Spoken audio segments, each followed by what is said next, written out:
All right, so this is the Transform to Love interview series. My guest today is Randy Spelling. Hello, Randy. Hi, Katya. I'm very excited to have you as my guest.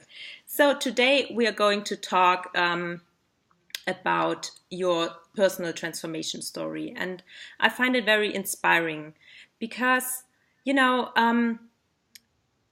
it's something that I feel a lot of people are going through, like being not only with the addiction area, but also with having low self-esteem, going through, personal stuff and not really knowing how to deal with this, and having this feeling of disconnection that they might not even know is a disconnection, just Yeah, this feeling of emptiness. And I would like to hear a little bit more about what it was like for you. Growing up, you were, people would say, okay, he had it all. He, lived in a, famous family in a part of the world where there are the people who have made it. that's what made it so challenging Hmm. for me is, I grew up incredibly, well, not grew up, I was born incredibly empathic and intuitive. Mm. And, it was confusing for me, and by no fault to my parents or anybody around me, Yeah. but it was really confusing to me that I was in this world of Hollywood where there is a lot of emphasis on things Yeah. and glitz and glamour and success and fame. And as a child, it's hard to understand that. So I was trying to make sense of the world around me, and I'd be really confused when people would smile, but inside they hurt and they were in pain. Hmm. And so from an early age, would read people, and Yeah. I would read them, what do they need? What can I do? How can I fix? How can I help? How can I give more love? Mm. And, I think what happened was I became a people pleaser. And Mm. I thought that the road to becoming happy for me was through fame and Mm. success, Hmm. because that was the world around me. I Yeah. thought, okay, well, I'll just follow in the family footsteps and Hmm. go into acting and entertainment, and everything will be great. Yeah. And what I found was I had some success, but it didn't make me feel any better. Hmm. I didn't feel like I fit anymore in Yeah. the world because of it. And that became hard because I Mm. thought that was my way. And when I didn't find my way, okay, what now? Mm. Right? Hmm. So I reached for something else. Okay, I'll become a movie actor. When I do movies, I'll feel better. Yeah. And that didn't work. And Mm. I thought, okay, I'll go into the music business. I don't have to audition to get a role anymore. I can call my own shots. I can have my own office Hmm. and put out the music that I want to put out. And I got to work with some incredible artists, but I didn't feel any better. And at this point, I didn't know what else to do. And I wasn't conscious of this, but I started numbing myself. I started anesthetizing myself because I just couldn't find my way. I couldn't Yeah. fit, and I didn't feel purposeful. And of course, I didn't know this at that time. This is the process that was happening. Hmm. And it got to a point that, I was killing myself. I would wind up in hospitals, in an Hmm. ambulance, um, and really, my heart stopped one or two times, and my Hmm. friend was pounding on my chest. I mean, it got really bad. Hmm. And I say this, I talk a lot about this in my book, is that purpose and the lack of it almost killed me. Yeah. Mm. And the Hmm. lack of connection to myself almost killed me. But on the flip side, the knowingness, the belief that I felt inside that I was here for more, And, I was here to connect with people in a different way. I felt that, and that saved my life. And because of that, I got clean. I worked through addiction. I did all of this spiritual work and psychological work and deep personal work. And, then I was able to find what my purpose was and work on my self-esteem issues and my confidence so I could live a happy life and embrace who I was and find how I fit in the world. Yeah. Oh, I love that. I love that you share so openly because, I've been through a lot of things with addiction, and I've lost someone, a loved one who has died from an accidental drug overdose, and it's, you know, and I always think that it is so important to talk about these topics because if you can save only one life, it is so, you have something so powerful to give to people with your story and your message. And that's why, I wanted to have you on this series, because I felt it is so powerful. It is so important to talk about these topics because a lot of people don't really go that deep. There's a lot of talk about addiction and what is the cause, what can we do, and I feel a lot of it is just on the surface, Yeah, I think by everyone sharing their story, Yeah. not in a way of look at what I've done, you need to do this, but in a way of, I think the big distinction here is addiction is huge around the world, but it doesn't have to be just to alcohol or drugs. It can be addiction to drama and stress. It can be to the smartphones, the cell phones and social media.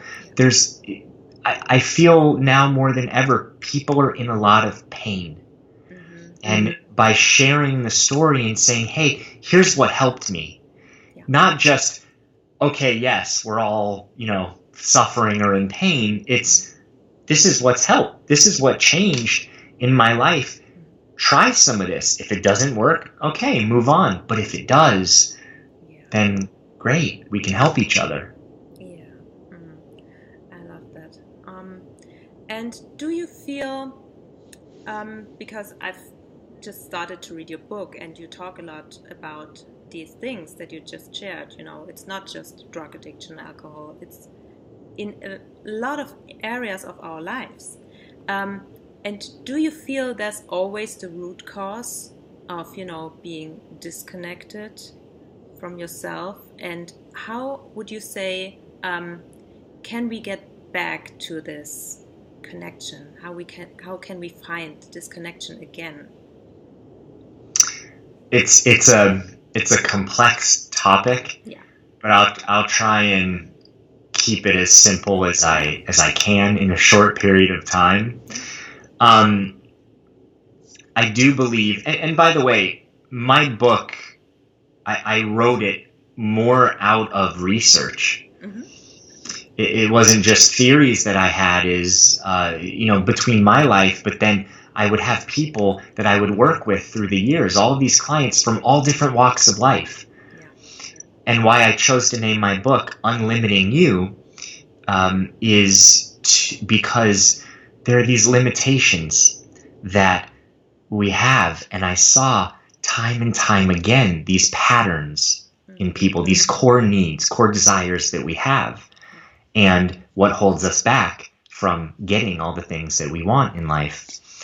And I do believe that at the very root of addiction is a form of disconnection. Now, what do I mean by that?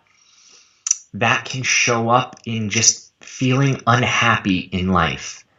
Like I said, not fitting. So I'm sure everyone can relate to this. If you walk into a room, whether you were in elementary school or high school or at a business function, when you walk into a room of people you don't know and everyone is in groups talking, that feeling of where do I go? What do I do?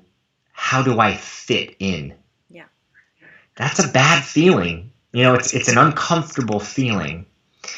And at the root of that is not staying connected to, wait a second, I will be accepted. Everything will be okay. Whether I stand by myself, whether I talk to 10 people, whether I talk to one person, it's all okay. I'm going to talk to the people that I need to talk to tonight.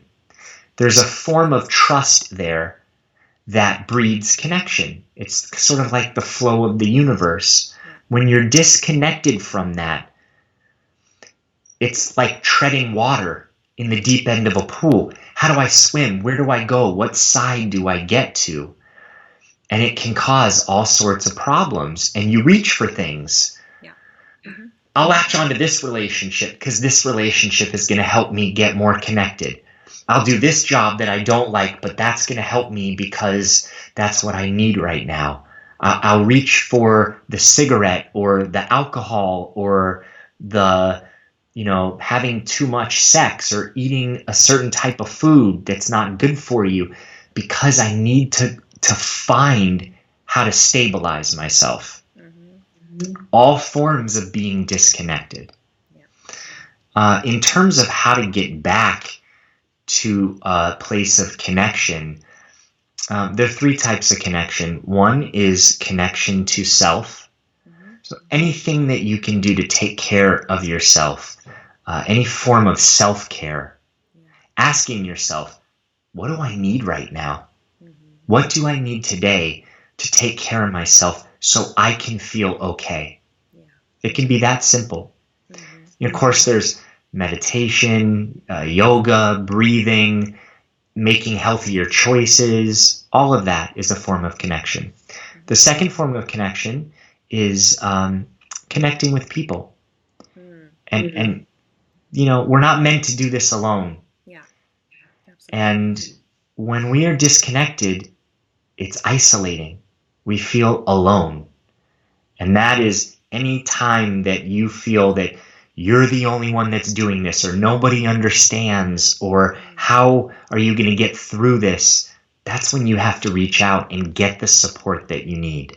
Whether it's friends, whether it's family, whether it's someone that you don't really know, but you can walk up to and say, help, I need directions. I've lost my way. Can you find this? I need to go here and I don't know how. How can you help me? Mm-hmm. Right? Mm-hmm. And number three is sort of the more spiritual aspect, is connection to a higher power, connection to, I call it an unlimited power. So anything that is more intelligent and greater than we are. My belief is that we're here on Earth, and to experience what we need to experience, we kind of see everything through this little straw hole. And it's only when we get a bigger view can we say, oh, that's why this seemingly horrible thing is happening. Yeah. Mm-hmm. So connecting to a higher power, whether that's in a religious way, whether it's in a spiritual way, whether it is in nature, right? Just connecting to nature, however that is, connecting to something that makes you feel that there's more than just a very limited viewpoint. That's very powerful. And I love that you said nature, because I didn't grow up in a religious context. For me, it was nature. When I was in nature, I felt connected to something way bigger than me. Yeah. And yeah, it's really important to go out in nature. I feel when you're, and I'm sure you know this as well, when you're a very sensitive person, you can just feel it when you're outside, when you touch a flower, when you touch a tree or something. You just feel it, right? Yeah. Yes. I mean, there's so many studies that talk about putting your feet on the earth, Mm-hmm.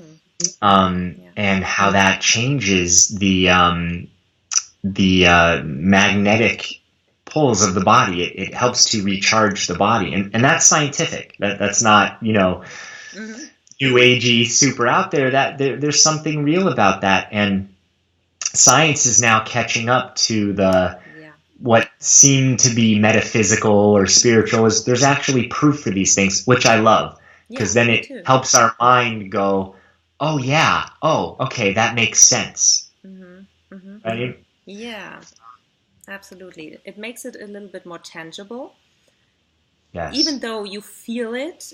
But when you have someone, like a scientist, tell you, okay, we made this study and we found this to be true, it's way more powerful. It's more tangible, and you have, you know, you kind of, it's like you kind of believe it more in a way, Yeah. even though you felt it before.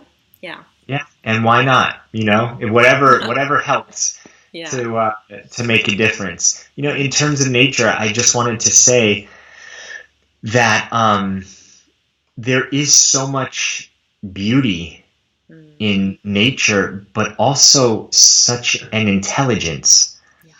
just like our bodies, right? If we get a cut, we don't have to go, what do I have to do? Who do I have to call to heal this? And how can I help myself? And how do I get more ointment and make more money to get more ointment to heal that cut? The body is going to replenish its cells and replace it and put more blood in that area so it scabs up and heals. And we don't really have to do anything to make that happen. We don't have to concentrate to make blood pump through our body in all the different ventricles and vessels and veins.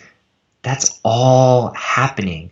So I think there are worlds within nature and a whole world of intelligence within our bodies Mm-hmm. that if we can talk about connection, if we can connect to that, that is something greater, because we're not controlling any of that. That is something that is happening. And that is where connection is beautiful, when you become a part of what's happening, not this place of, I have to control everything, I have to control everything to be okay. Mm-hmm. Absolutely. Absolutely. And back to your story a little bit. So how did you get, out of this place? I mean, you shared already that you did a lot of personal work, a lot of spiritual work, and you already moved away from this place, moved away from Hollywood. Was that before you started, your life coaching business and what you do now, or was it kind of blending in together? No, it was after I started my life coaching business in Los Angeles. Mm-hmm. And funny enough, my wife, who wasn't my wife then, we were just boyfriend and girlfriend, she said, how long do you want to live here? I don't know if I want to stay here. And at that point, I wasn't planning on leaving or thinking of going, but it was this really weird moment where we actually had an argument about it. But a few days later, it planted a seed, and my mind was thinking, how could this happen? Why would I leave? My family and friends are here. I set up my business here. But my body was going, this could be fun. Mm-hmm. You could do something totally new. Yeah. And I don't want to go too much into this, but what I have found that really, really helps to make big change and transformation is getting out of old patterns. Mm-hmm. And sometimes being a little bit uncomfortable and changing things up. And I knew that my next stage of growth was to change things up, and I had to move out of what was comfortable and what I knew to go into the unknown. And I did. I found Portland, Oregon, and it just felt exciting and new. And it really helped me because I was able to separate a little bit from friends and family and all the comforts that I knew, to then say, who am I? Who am I? How do I want to live my life? How do I want to spend every day consciously doing what I want to do? And I got a chance to do that, and yeah, it really helped. Yeah, beautiful. And what you just shared, just shows for me the power and the wisdom of a woman. That's so beautiful that you just shared that. Yes, It you truly women is. are powerful and wise, I must say. Yeah, yeah. Um, and you just said you were asking yourself the question, so who am I underneath all these comforts that I've had before?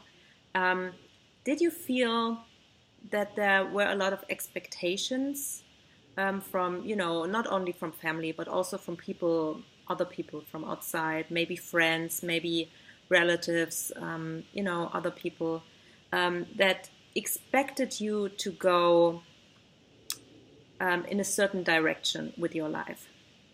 Sure. Mm. Yeah.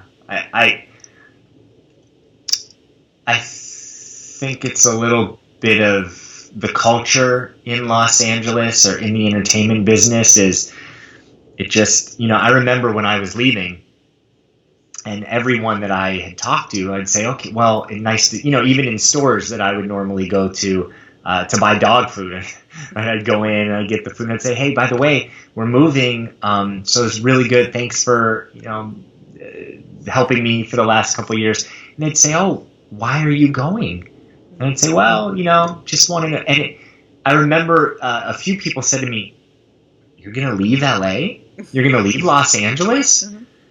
And it was this moment of, this place is perfect. How could you leave Los Angeles? This is where everything happens. And at that moment, I thought, wow, this is a microcosm, a bubble that I'm excited to get out of, to actually see the big picture, because being in it, it's very hard to see it for what it is. And it's not bad. It's not, I love Los Angeles and I love Hollywood and I work with a lot of people in the entertainment industry and there's nothing wrong with it. But to find myself, to find who I was in my voice and gather my strength, I needed to leave it to then step back in a new way.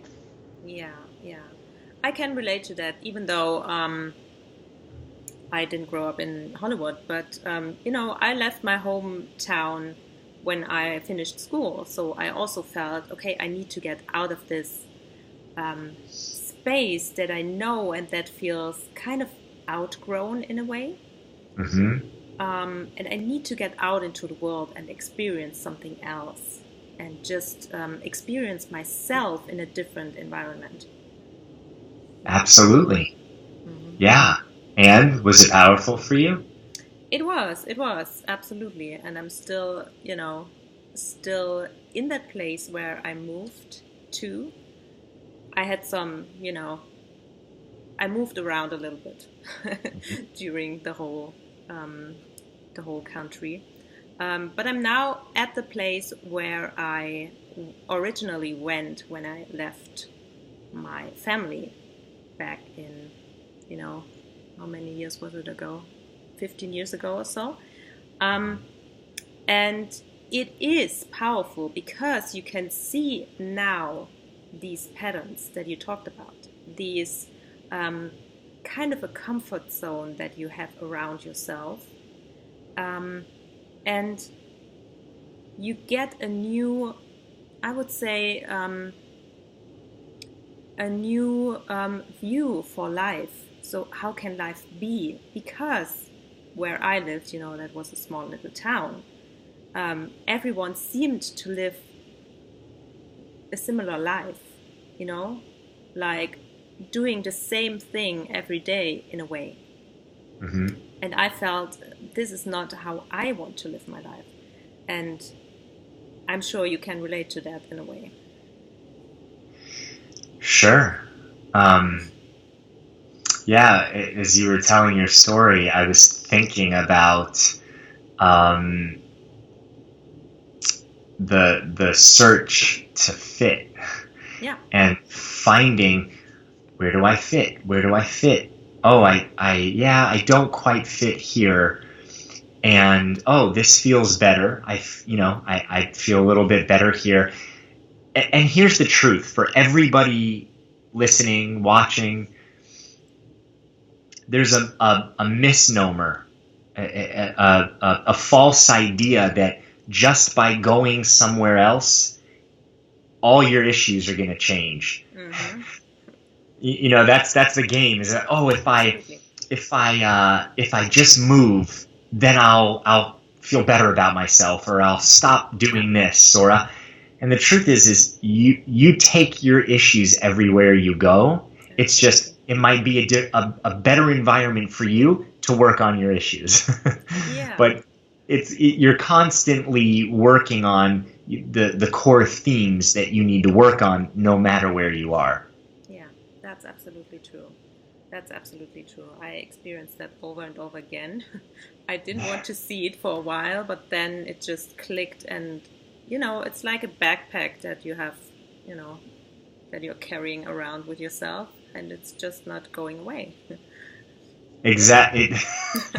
It's like going on vacation. It's like, okay, I've moved. I'm in a different state. I'm in a different country. Oh, I'm going to relax. And all of a sudden you go, wait. Oh, damn, it's still there? Yeah. Oh, I thought I could get rid of it. But it's still there until you do some of the conscious work. And that's okay, right? Because that is, I've never met anyone who doesn't have 2 or 3 main themes in their life that they're working on.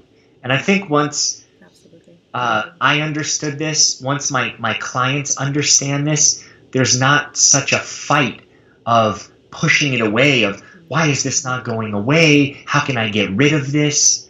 It's almost an allowing of, okay, this is what it is, an acceptance, and then saying, okay, I'm ready for the task. I can handle this.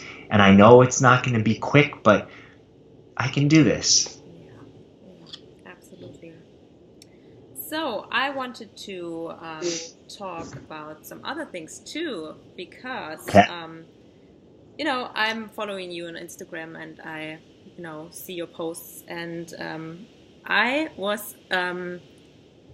I think it's really inspiring that you share a lot of things around food, what you eat. And I was really, I found it really funny because I saw a picture from you from today, I think, with a cake in the morning. And also a while ago where you were cooking this big, something with chicken and with avocados in the morning for breakfast. And I was like, wow, that's cool. So has your relationship with food also changed in the process of your, It has. It has. I'll out myself now. I really, really, really love food.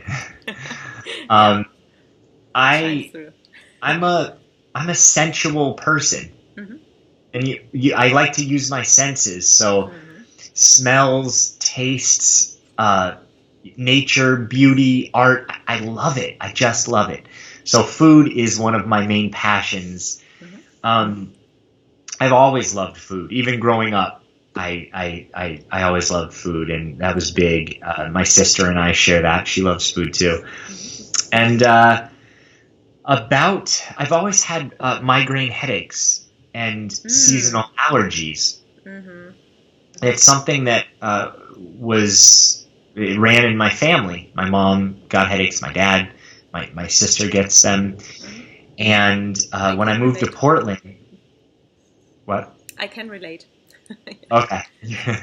Well, I think, honestly, if I wasn't just doing the work with helping people in their lives and business, I would only educate about food. Because now more than ever, I work with people that have autoimmune diseases and people who their health is really suffering, and no one you know, it's becoming more and more prevalent, but not as many people have been looking at food and what we put in our body as a source of what could be causing a lot of the issues. It's only, especially in America, what can I take to fix that? What pill can I take? What do I have to do? And that, medicine is fine, but it can cause other problems too. Yeah. 90% of what goes on inside our bodies has to do with what we put in. Absolutely. So anyway, I don't want to preach about that, but for me, when I moved to Portland, I went to some natural doctors, and everyone always suggested the elimination diet, which is eliminating all of the top allergens, which is eggs, dairy, wheat, gluten, and sugar and grains. And I always thought, oh, okay, I'll just have a little bit of milk in my coffee. It won't be a big deal. And nothing changed for me. Finally, I had such bad allergies one year, Katya, that I said, I'm doing it. I'm doing it. And I started eating a way called paleo, which is kind of the elimination diet. But, I didn't have any refined sugar. I went grain-free, no bread, grains, anything, no dairy, no wheat. And I felt pretty good.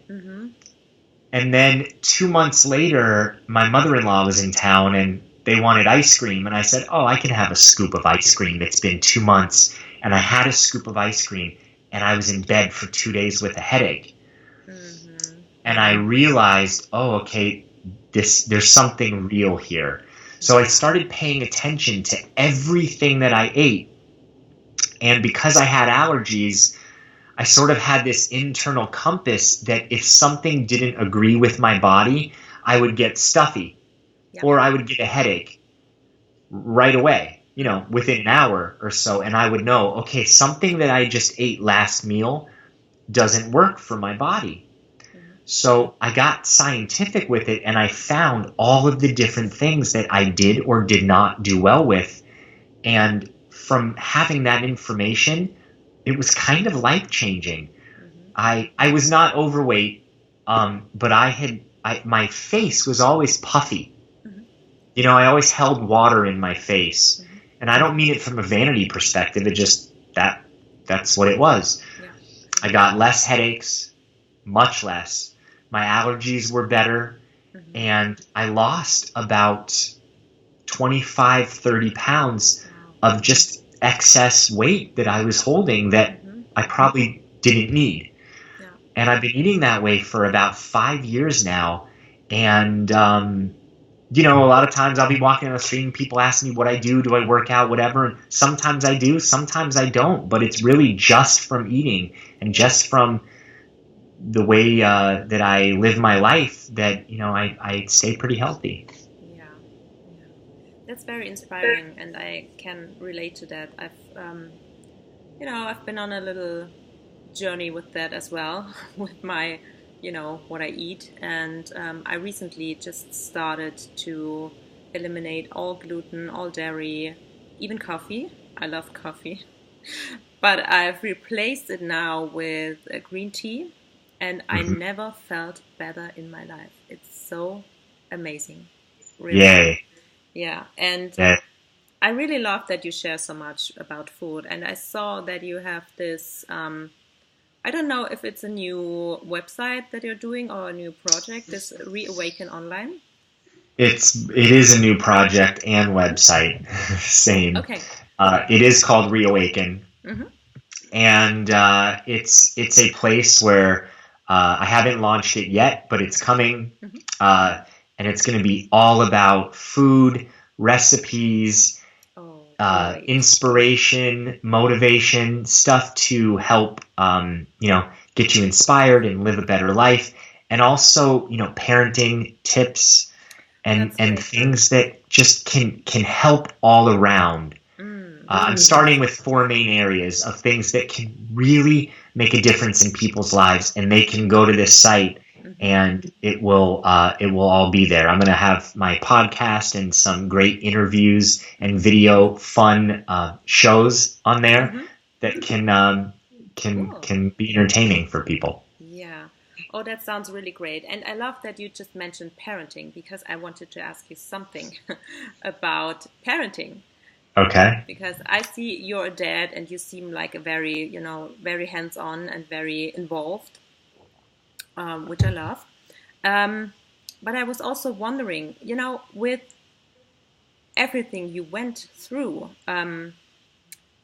do you talk with your kids about it? About your story, what you went through, about the addiction? Do you feel this is something that parents should talk about with their kids? What is Great your, question. yeah. I don't talk to them about that right now because I have a just turned 6-year-old and a 4-year-old. Oh, okay, they're So pretty young. Okay. they're too young to understand those Yeah. concepts. Yeah. I will talk very openly about it, but what I want to make sure I talk about is the why, Mm-hmm. Yeah. not just be careful because you can get addicted to things. That's just Mm-hmm. fear. That doesn't help. But Yeah. I want to talk about I wasn't able to love myself, Mm-hmm. and I didn't feel good about myself, or I lacked, connection, and I'll say it in a way that they can understand and say, and so this is what I did, and I made some choices that really were bad for me, that hurt me. Yeah. I wish I knew what else to do. Mm-hmm. And if you ever feel in that place, let's talk about it. If you ever don't feel good, or you feel yucky inside, or let's talk about it, because there's so many more solutions than reaching for something that might seem like it's fun, or it might seem like it's going to help, but it really won't. So I want to strengthen them and build that foundation for them. Mm. And what was the other question you asked me? Would I share with them? Um, And I don't know. I don't know anymore. I think I just wanted to know, how to deal with this when you, as a parent, went through something very challenging in your life and you went through this transformation, and your kids kind of, they ask questions, they want to know things. So, how to deal with that in a way? yes, well, and also, I don't think you asked another question, but I had another answer in my mind. Okay. So that's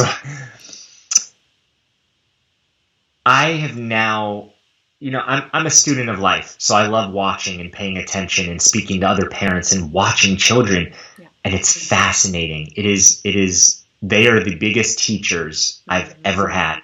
Absolutely. Yeah. And children will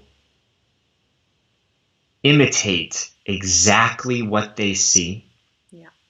in their environment around them. From 0 to 7, that is how they learn, through imitation. Yes.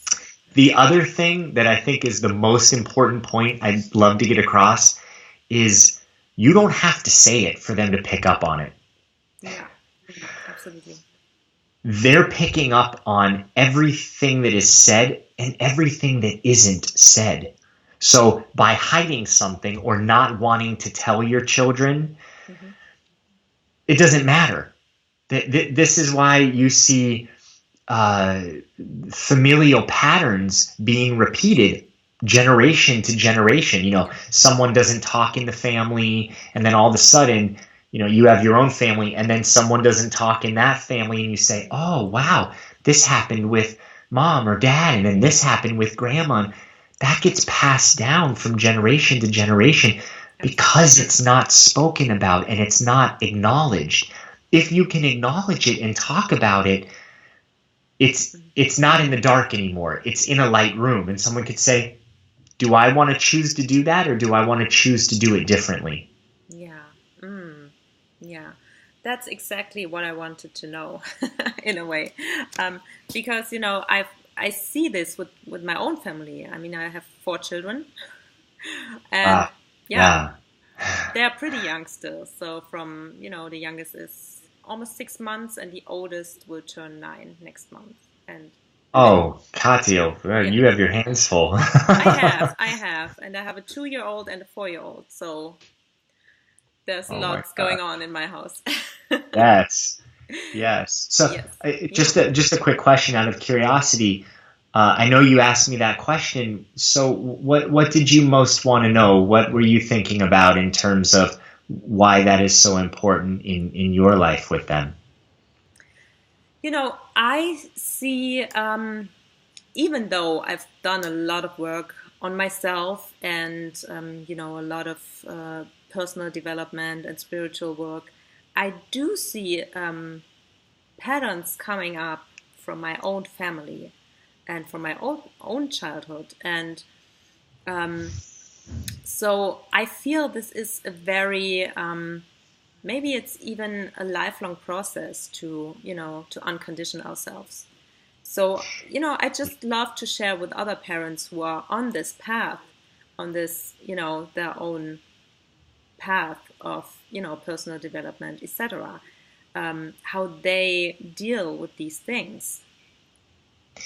Yeah, exactly. The two things that come to my mind, and I'm not teaching this, I'm just sharing it. Yeah.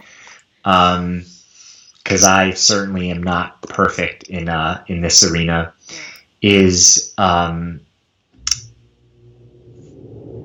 spiritually speaking, I think children come in the way that they come in. Yeah. And it is said, whether someone believes this or not, you don't have to, but a theory is that we choose the family that we're coming into. And we with all the good, all the bad, everything is we choose this. So I think it's less about changing the child Yeah, and sure. more about changing ourselves Absolutely. and being the model. Because you can say please, say thank you, say please, say thank you, clean your room. You can say that over and over and over and over again. But by being at a restaurant and saying, thank you so much for my meal, thank you for the silverware, thank you for filling my water. By doing that over and over, the children are going to get that, whether they do it in that moment or not. They're going to be taught to do that because it gets instilled and they will repeat it. Now, it doesn't mean that you can't say please, say thank you, but I think by modeling it, it's so much more powerful because if you're changing that, then they automatically, that energy changes for them and they don't have to repeat what went on in your family if you have changed it. Yeah, absolutely. Absolutely. Oh, that's beautiful. I also wanted to quickly, if you have some time still, quickly ask you about, you share a lot about being highly sensitive and empathic. Um, and I feel there are more and more people who recognize their own highly sensitive nature. Yeah. And a lot of people feel challenged by that. Do you have maybe some tips or some, exercises, something to share for people who are in that place? Sure. It's funny you mentioned I'm actually launching a group shortly called The Sensitive Path to Success. Oh, that's beautiful. And it's about, sensitive, empathic people Yeah.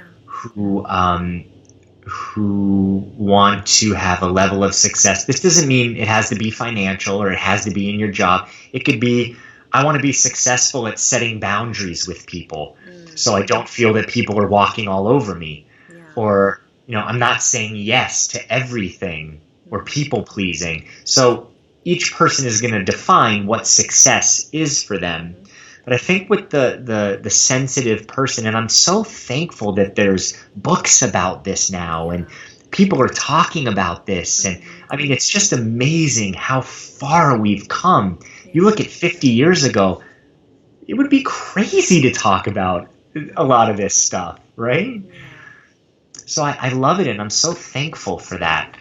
Um, One thing for people to know is that there's nothing wrong with you.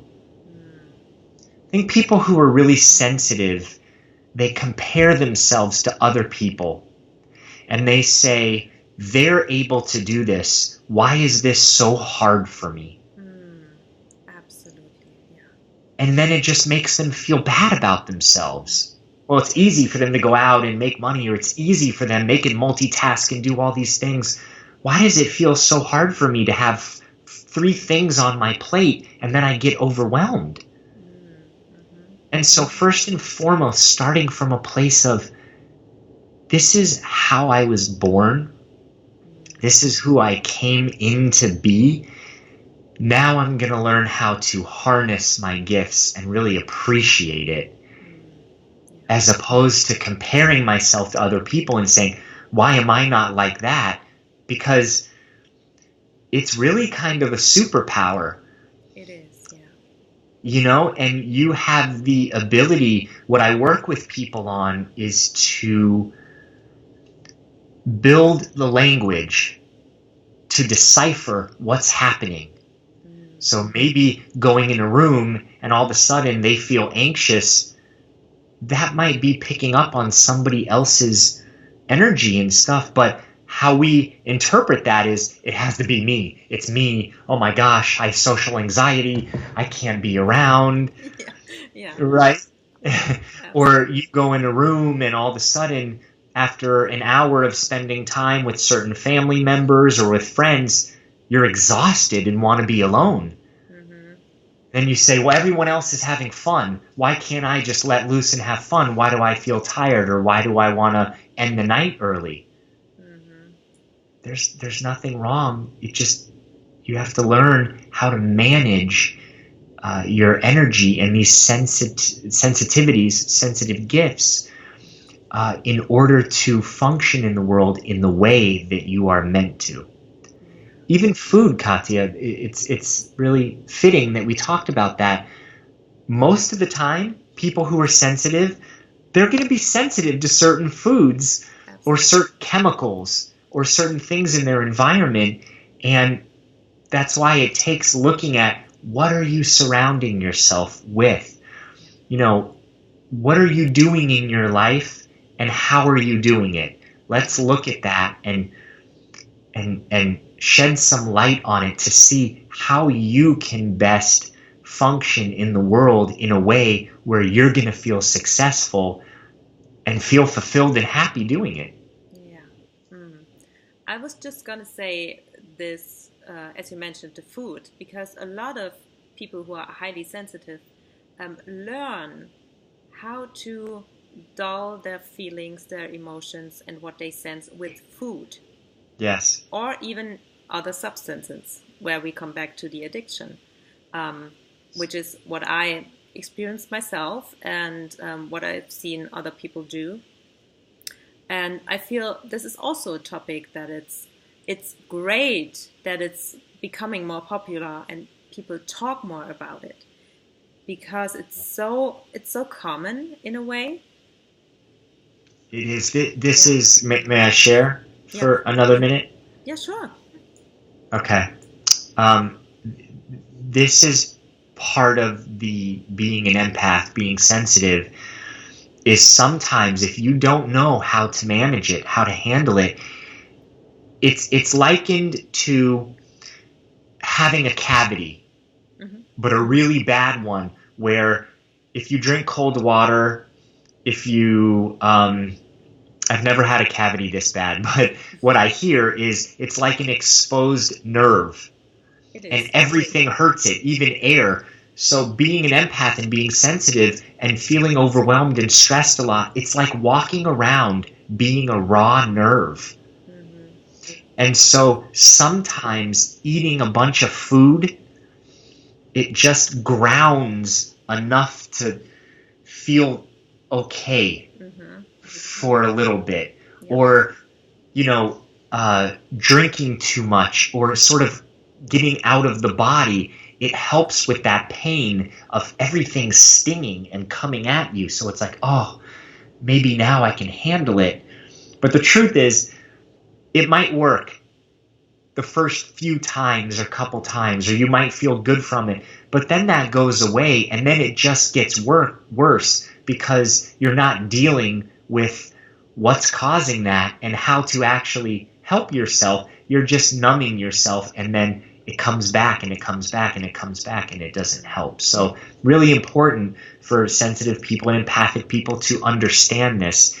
Most of the time, the people that I used to work with addiction and whatever, a lot of times they were pretty sensitive people. Even strong men who wouldn't think that, but I can see through that and realize they're just in pain from their childhood, or they wanted this and didn't get that. They didn't know how to deal with, so they reached for this to try and help them. Yeah, and it's great that you're doing a lot of work around that, and that you're creating this program.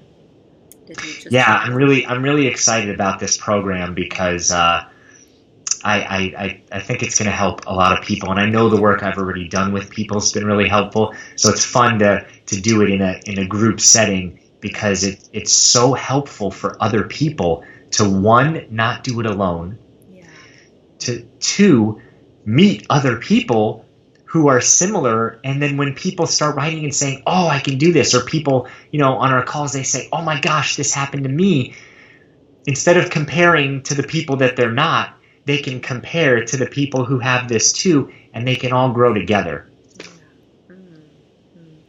I think this would be so helpful to so many people, so this is great. Do you have a launch date yet for that, or is it still, in the works? Yeah, I think it's going to be the end of September or beginning of October. I'm going to announce it on social media probably in about 2 weeks. So, do you know when this podcast is going out? No. Okay. So Not yet. Probably, maybe by the time this goes out, the group will have already launched, but yeah, there might be a second group. But I feel, it will be going out until then, so they will be able to, get on your list, or just follow you on social media and see if it's already launched. Listen, I would love to do a few different groups, and I like to keep it intimate to about 12, 15 people, but I wouldn't mind doing 2 or 3 groups simultaneously, because the more people that can get help in this area and start to harness their gifts and feel better about themselves, the world becomes a better place, and I want it. I want that. Beautiful. I love your enthusiasm. It's really, I can really see that you're so passionate about what you're doing, and this is what it's all about, All right, so I wanted to thank you so much for this. We've gone a little bit over time, I think, but it's okay. I just love talking to you and what you shared, and I feel, a lot of people will benefit from what you have to offer and what you have to share, and just keep it up. It's been really fun, Katya. Thanks for having me. Okay, thank you so much, and we'll keep an eye on you and when you have that program launched. Okay, thanks. Okay, thanks. Bye. Bye.